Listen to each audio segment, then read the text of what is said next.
Hi అండి, అందరికీ నమస్కారం. Welcome to Vijay media. ఇప్పుడైందన వార్త. వీటి ధరలన్నీ భారీగా తగ్గింపు, సామాన్యులకు భారీ ఊరట. కేంద్ర ప్రభుత్వం తీసుకొచ్చిన గుడ్ న్యూస్, లేటెస్ట్ అప్డేట్ రావడం జరిగింది. సో దానికి సంబంధించిన పూర్తి వివరం చెప్పడం కోసం నేను వీడియో చేస్తున్నాను. వీడియోని ఇక్కడ స్కిప్ చేయకుండా పూర్తిగా చూడండి. అప్పుడే నేను చెప్పే సమాచారం మీకు బాగా అర్థమవుతుంది. అలాగే వీడియో నచ్చితే కనుక వీడియోకి లైక్ ఇచ్చి మా ఛానల్ సపోర్ట్ చేయండి. కొత్తగా ఎవరైనా మా ఛానల్ చూస్తున్నట్లయితే కనుక తప్పకుండా సబ్స్క్రైబ్ చేసుకోండి. అప్పుడే నేను పెట్టే మరిన్ని అప్డేట్స్ అన్ని నోటిఫికేషన్కి అయితే వస్తాయి.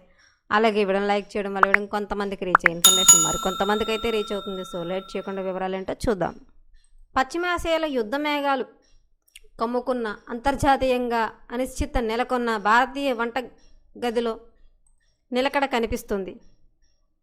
నిత్యావసర వస్తువుల ధరలు నియంత్రణలోనే ఉన్నాయి. సామాన్యుడిపై భారం పడకుండా ప్రభుత్వం కీలక నిర్ణయం తీసుకుంటుంది. దేశవ్యాప్తంగా ఆహార భద్రతపై ఎటువంటి ఆందోళన అవసరం లేదని, పరిస్థితులను ఎప్పటికప్పుడు గమనిస్తున్నామని కేంద్ర ప్రభుత్వం స్పష్టం చేసింది.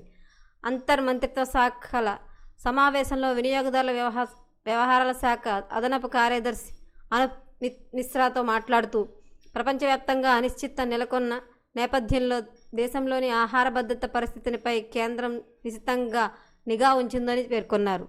ప్రస్తుతం నెలకొన్న ప్రపంచ పరిస్థితుల ప్రభావం ఉన్న మార్కెట్లపై పడకుండా వినియోగదారుల వ్యవహారాల శాఖ అప్రమత్తమైంది. సుమారు 40 రకాల నిత్యావసర వస్తువుల ధరలను ప్రతిరోజు 508 కేంద్రాల ద్వారా పర్యవేక్షిస్తున్నామని, హోల్సేల్, రిటైల్ ధరల్లో ఎటువంటి అసాధారణ మార్పులు రాకుండా మొబైల్ యాప్ ద్వారా నిఘా ఉంచామని, దీనివల్ల ధరల హెచ్చుతగ్గులను తక్షణమే గుర్తించి తగిన చర్యలు తీసుకోవడం సాధ్యమవుతోందని తెలిపారు.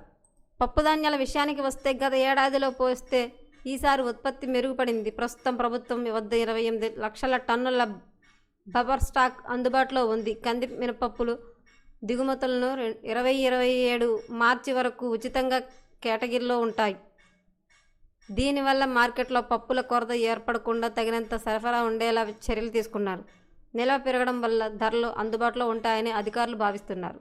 కూరగాయల ధరలు, ముఖ్యంగా ఉల్లి, బంగాళదుంప, టమాటా ఉత్పత్తి గత ఏడాదిలో సమానంగా ఉంది. ఉల్లి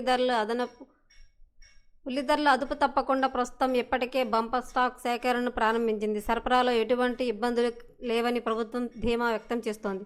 పశ్చిమాసియా సంక్షోభం ఉన్నప్పటికీ దేశీయంగా కూరగాయలు లభ్యత సాధారణంగానే ఉంటుందని, అది సామాన్య వినియోగదారుల పెద్ద ఉపశమనం కలిగించే అంశమని తెలిపింది. అక్రమ నిల్వలు, బ్లాక్ మార్కెటింగ్ చేసే వారిపై కఠిన చర్యలు తీసుకోవాలని రాష్ట్ర ప్రభుత్వాలను కేంద్రం ఆదేశించింది. నిత్యావసర వస్తువుల చట్టం 1955 ప్రకారం తనిఖీలు నిర్వహించాలని సూచించింది. ఇందుకోసం ప్రత్యేకంగా ఒక కంట్రోల్ రూమ్ను కూడా ఏర్పాటు చేశారు. నేషనల్ కన్స్యూమర్ హెల్ప్ లైన్ ద్వారా వచ్చే ఫిర్యాదులను ఎప్పటికప్పుడు పరిష్కరిస్తున్నారు. గ్యాస్ సిలిండర్లకు సంబంధించిన సమస్యలను పెట్రోల్ శాఖకు పంపిస్తూ సమన్వయం చేస్తున్నారు. మరిన్ని లేటెస్ట్ అప్డేట్ల కోసం మా ఛానల్ తప్పకుండా సబ్స్క్రైబ్ చేసుకోండి. Thanks for watching.